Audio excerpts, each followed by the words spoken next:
Good morning, my garden and YouTube friends. I just wanted to bring a short little lesson to your attention. This is a spider plant. Most of you know that is a spider plant. And the way it propagates is that it will send off this little stem here, seemingly nothing, and then suddenly it will have a little baby coming out the end, and then you'll have another one and a little baby and a little baby.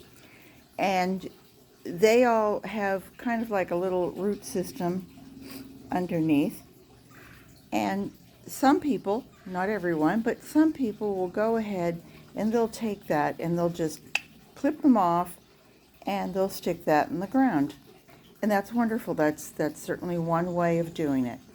I try to be a little bit more of a, what do I want to say? I'm always trying to protect my little babies, my little seedlings, or my little pups that come off. So when these come off, I worry that this particular root system, which is really tiny, is not going to be enough to support this new plant.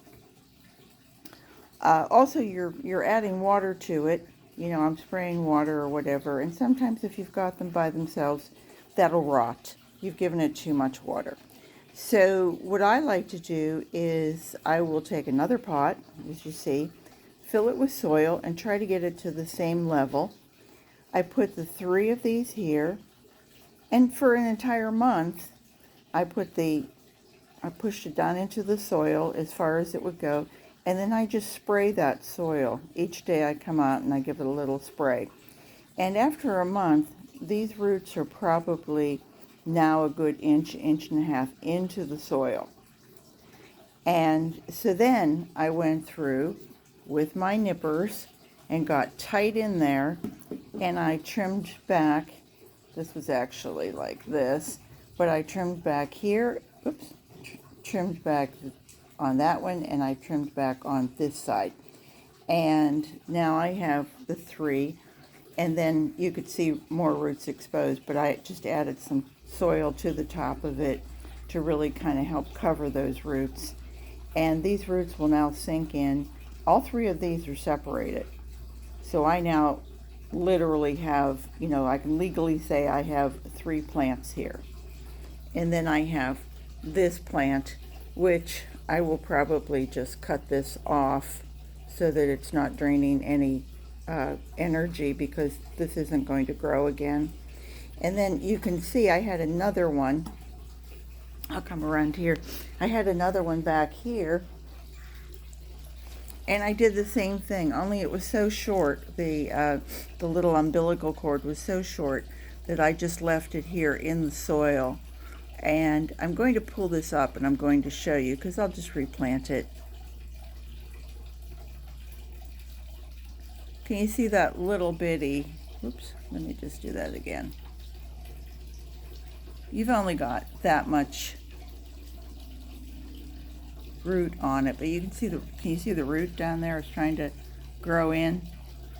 And I will just do the same thing where I'll just nestle it in there.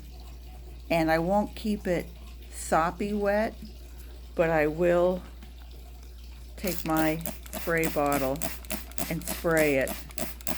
And then in another month or so, then I will actually have another plant. And back here there's another one starting. So that's how I keep my spider plants going.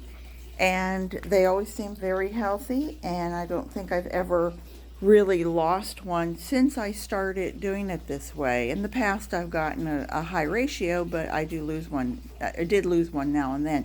So this works for me. If it works for you, or you think it would work for you, great, give it a shot. If you have your own tried and true method, then keep going with that. So anyway, garden what you've got. Thank you so much for watching. I really appreciate it, and I love when people subscribe, because I go, ooh, I have another one, and that makes me happy. So anyway, garden what you've got. Thank you very much, and I hope to see you all real soon. Take care. Bye-bye.